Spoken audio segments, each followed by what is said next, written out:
میرا کتنا بلند مرتبہ ہے. کوئی ہے پورے پاکستان میں کہ جس نے، کوئی ہے ایسا پیر جس نے پیدل 25 حج کیے ہوں؟ اور پھر بے شرم خانقاہ میں بیٹھ کر، بجائے اس کے کہ خانقاہ میں بیٹھ کر رسم شبیری ادا کرے.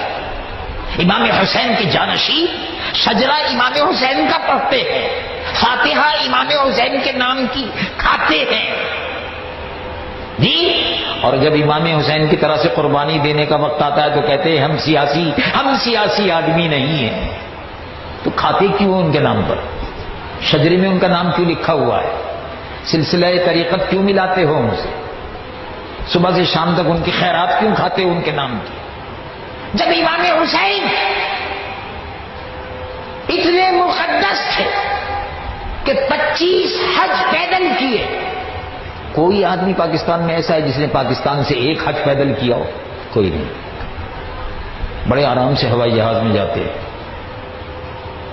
بڑے آرام سے ہوائی جہاز کے فرسٹ کلاس میں جاتے ہیں، بڑے آرام سے ہوائی جہاز سے اترتے ہیں، بڑے آرام سے پجیروں میں رونق افروز ہوتے ہیں. اب یہ پجیروں گاڑیاں، عالیشان بنگلے، عالیشان مکانات، ریل تیل پہرےدار، گارڈ، کلاشنکوف بردار، یہ چسکے لگے ہوئے، یہ کیسے چھٹیں گے؟ جیل کی ہوا راس نہیں آتی، یہ سامان تعیش میں، عیش اور عشرت میں یہ سب چیزیں راس نہیں آتی. اس لیے امام حسین کے نام پر کھانا تو کھا لیتے ہیں، فاتحہ بھی کر لیتے ہیں، اور شربت بھی پی لیتے ہیں، ہر چیز بڑے آرام سے ہضم کر لیتے ہیں، لیکن شہادت کے لیے میدان کربلا سجانے کے لیے تیار نہیں ہوتے، اس لیے کہ وہ سیاسی مسئلہ ہے.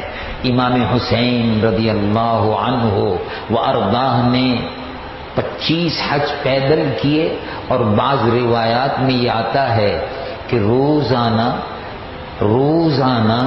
امام حسین رضی اللہ عنہ وارضا 1000 نفل روز پڑھتے.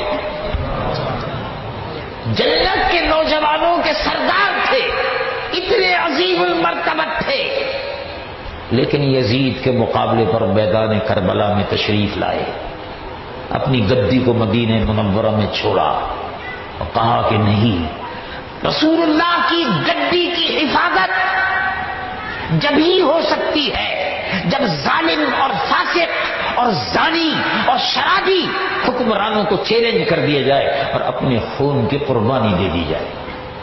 یہ ہے مختصر سیرت سیدنا امام حسین رضی اللہ عنہ وارضا کی، اور بہت ہی مختصر لیکن بڑی عظیم ہے. اور یہ سیرت ہم سے مطالبہ کرتی ہے کہ جس طرح امام حسین آج بھی مجھ سے اور آپ سے یہ مطالبہ کر رہے ہیں کہ دیکھو میں نے وقت کے یزید کو چیلنج کیا، تم بھی تمہارے وقت میں اگر یزید ایسے ہی یزیدی موجود ہو تو تم بھی ان کو چیلنج کرتے رہنا. اگر تم یزیدیوں کا مقابلہ کرتے رہے تو قیامت میں میں اور تم دونوں ساتھ ہوں گے. یہ امام حسین کا پیغام ہے. اللہ تعالیٰ مجھ گنہگار و سیاہکار کو بھی اور آپ کو ہمیں سب کو عمل کی توفیق عطا فرمائے.